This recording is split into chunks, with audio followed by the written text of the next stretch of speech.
Au fait, Marc, excusez-moi, mais ça veut dire quoi, rédempteur? On chante, mais je sais même pas en fait. Très bonne question, Jamy.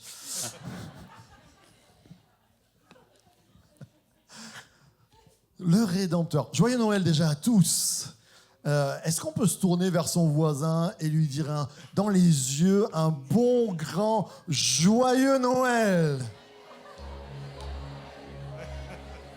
Joyeux Noël Big Custom Garage.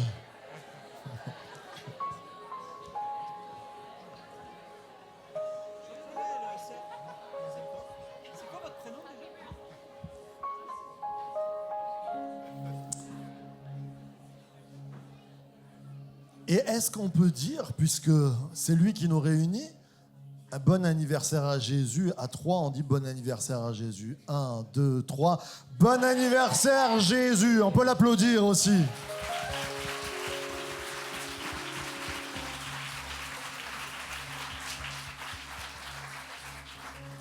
Alors c'était quoi déjà la question? J'ai oublié. Ben, rédempteur, en fait. Ah on oui, dit rédempteur, c'est vrai. Alors rédempteur, en fait, ça vient... Vous savez ce que ça veut dire, rédempteur? Rédemption. Rachat, c'est bien. Je ne sais pas qui c'est qui a dit ça. C'est le monsieur? Ah, c'est derrière. Qui nous vient d'Alsace, je crois, hein, c'est ça? Bienvenue les Alsaciens, bienvenue à vous tous. Ça veut dire rachat, c'est vrai. Racheter, ça vient de... Comme si vous prenez de l'argent et si vous êtes en dette et quelqu'un vient, vous êtes en dette de 5 euros et dit, je rachète ta dette avec ces 5 euros. Je rachète ta dette avec 10 000 euros. C'est un rachat de dette à l'équivalence de la dette. Le Rédempteur vient payer exactement l'équivalence. D'accord? C'est tout simple. Mais pourquoi Jésus, on l'appelle le Rédempteur? Qu'est-ce qu'il a payé? Il est venu avec de l'argent? Non, il est venu comme un bébé. Eh bien, en fait, dans la pensée chrétienne, Jésus est venu sur cette terre pour racheter toutes nos dettes. C'est une bonne nouvelle, hein? Certains se disent, ah ouais, moi je suis déjà à moins 150, est-ce que Jésus... Alors, c'est beaucoup des dettes de cœur. Imaginons, allez, j'ai un billet dans la main. Imaginons, c'est un vrai billet, hein. Tu peux vérifier, attention. Imaginons, ce billet, c'est notre vie. Elle a une valeur. On a tous des valeurs différentes, bien sûr. Comme je disais, il y a des billets de 10 euros, il y a des billets de 50 euros, il y a des billets de 5 euros, mais ils sont importants aussi. Et tout le monde a une valeur sur cette terre. Mais, quelquefois, il y a des voleurs dans nos vies. Et ils viennent prendre, peut-être quelquefois, dès notre enfance. Il y a des gens qui viennent par la violence ou par des abus. Qu'est-ce qu'ils viennent faire? Ils viennent... Ah mince, il a déchiré. Juste, je fais une parenthèse. Depuis 1994, on a le droit de déchirer ou brûler ou des billets. Ça vous appartient. Il m'appartient, celui-là, c'est le mien. Après, on le réparera. Et des abus, des violences qui viennent déchirer une partie. Mais le billet, il a toujours la même valeur. Il faut savoir que jusqu'à 50% d'un billet, il a toujours de la valeur. Mais plus que ça, quelquefois, il y a aussi des gens qui viennent mettre des étiquettes dans nos vies. Dès l'école, t'es un bon à rien. Ou peut-être nos parents qui ne nous ont pas considérés, peut-être pas à la hauteur de ce qu'on a été, mais au moins considérés. Quelquefois, dans notre enfance, on a été le moins que rien, l'imbécile, celui qui était différent. Et ça fait des... C'est pas très rigolo des fois en plus, hein, parce que ça existe vraiment dans nos vies. Et puis, ce qui est dramatique, c'est que ces choses-là, ça ne nous pousse pas à faire le bien nous-mêmes. Et que le petit billet, il est tellement révolté qu'il va se faire du mal à lui-même. Il va manquer le but pourquoi il était fait. Il était fait pour sourire, il était fait pour donner, il était fait pour aimer, et puis il se met à cogner, il se met à haïr, et en faisant ça, il se fait aussi du mal. Heureusement, il lui reste encore 50%. Mais quelquefois dans la vie, ce qu'on ne considère pas, c'est qu'il y a des accidents de vie, il y a des maladies, des morts, des failles, des addictions qui viennent et qui font que le billet que nous étions, qui avait une belle valeur, ben même pour nous-mêmes, il n'a plus de valeur. Il est déchiré, il est souillé. Et Jésus a dit, avant Jésus, Dieu le Père a dit, je ne peux pas laisser ma créature souffrir et rester un tiers, un quart de ce qu'il est. Il faut qu'on fasse quelque chose. Mais pour réparer un billet, il fallait exactement la même matière. Par exemple, si vous prenez je vais prendre une carte bleue, vous pouvez faire fondre la carte bleue qui est là. Qu'est-ce que ça va faire? Ça va faire du plastique, vous n'allez pas pouvoir le réparer. Même Dieu lui-même, on pourrait le considérer comme quelque chose de très pur.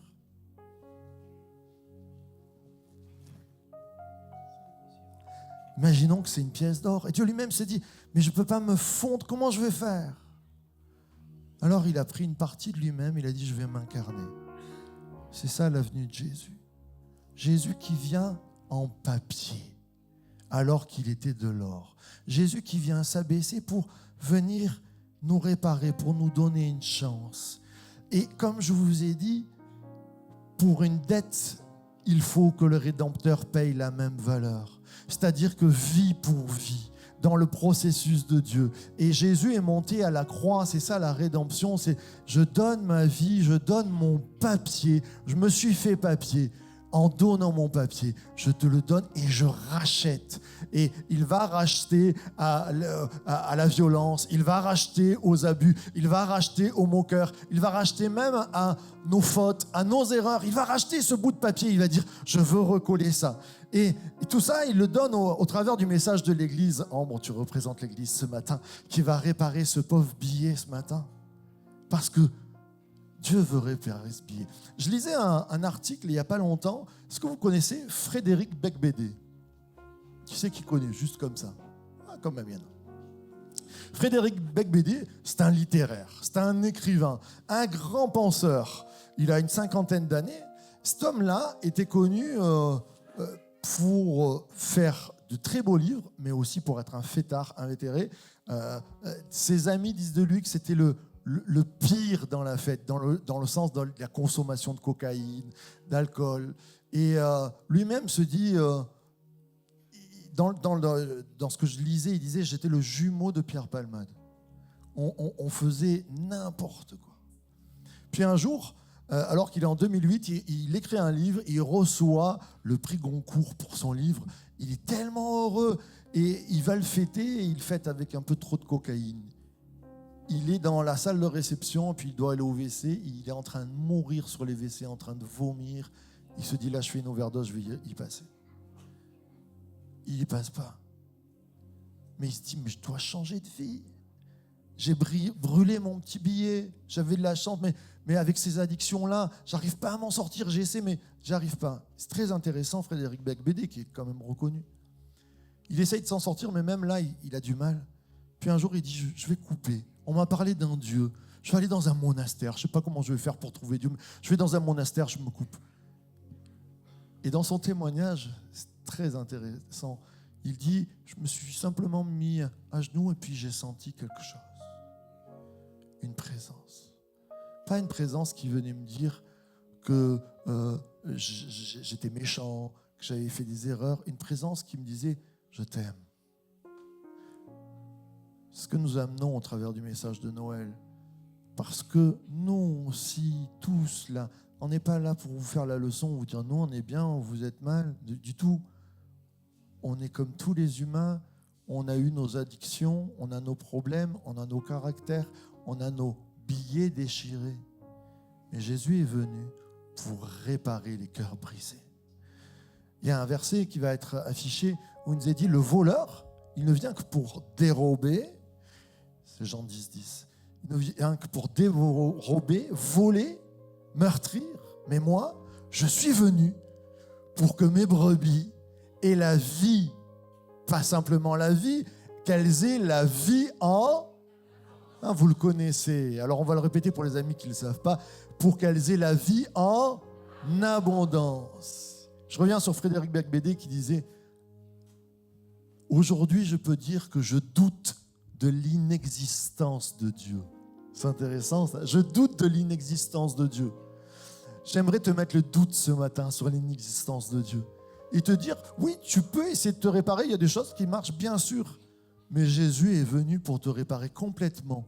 Si tu lui donnais une chance, Noël c'est ça, c'est donner la chance à Jésus, dire, on t'accueille. Quand Jésus est arrivé, le peuple juif ne l'a pas reçu. Il est né dans une étable. Alors, c'est super bien, hein, la crèche, on est très heureux, nous, de faire les crèches. Tu te rends compte, on ne l'a pas reçu à l'hôtel, une femme enceinte, personne n'a rien reconnu. On a dit, il n'y a plus de place. Va là où il y a les animaux qui dorment. Et on a mis le bébé dans la mangeoire. Personne ne l'avait reconnu, il est venu comme un bébé. Il vient humblement. Et si on donnait une chance à Jésus de nous réparer? Alors, l'Église, c'est ça. C'est le message de Jésus. Merci pour réparer les petits billets. Et si tu vas à la banque, avec ce billet, même s'il est recollé, il a de la valeur. Ça marche. Tu peux payer avec ça. Et Jésus veut te dire, je veux recoller les morceaux. Je suis venu payer le prix. Je me suis fait comme toi, papier. J'ai connu tous tes problèmes, tous tes soucis, toutes tes addictions. Et on peut y arriver ensemble. J'aimerais juste terminer ce petit moment de partage. Si la santé vous permet, on pourrait se lever. J'aimerais faire une prière. Je ne vais pas vous dire lever la main ou quoi que ce soit. Je vais juste c'est entre toi. Est-ce que tu donnes une chance ce matin? Comme ce Frédéric Becbédé qui un jour a donné cette chance et aujourd'hui il dit c'est pas après pas que je me sèvre et que je suis heureux, j'y arrive parce que Dieu m'aide. Si tu laissais Dieu t'aider dans ta vie, si tu laissais Dieu réparer les étiquettes qu'on a mis sur ton dos, si tu laissais Dieu recoller les morceaux qu'on t'a volés, qu'on a abusés, qu'on t'a violentés, si tu laissais Jésus enlever aussi les erreurs, les fautes, les péchés, comme on dit, dans ta vie. Si vous voulez fermer les yeux pour vous concentrer ou pas. Notre Père, nous venons devant toi en te disant merci pour Jésus, cette partie de toi qui est venue se faire papier pour recoller les morceaux, pour faire que quand il y a des addictions, tu nous en sors. Quand il y a des mauvais mots, toi tu mets tes mots d'amour. Quand il y a des blessures, tu penses nos plaies. Quand il y a des maladies, même tu guéris. Je te prie Jésus pour chacun de nos cœurs parce que moi aussi j'ai besoin de toi. Nous voulons t'accueillir. Je veux juste dire, je veux t'accueillir. Et avec mes amis qui sont là, tu peux accueillir Jésus. Seigneur, on veut t'accueillir et on veut te dire, répare-nous, répare-moi. Merci pour ta venue. Au nom du Père, du Fils et du Saint-Esprit. Amen. Vous pouvez prendre place.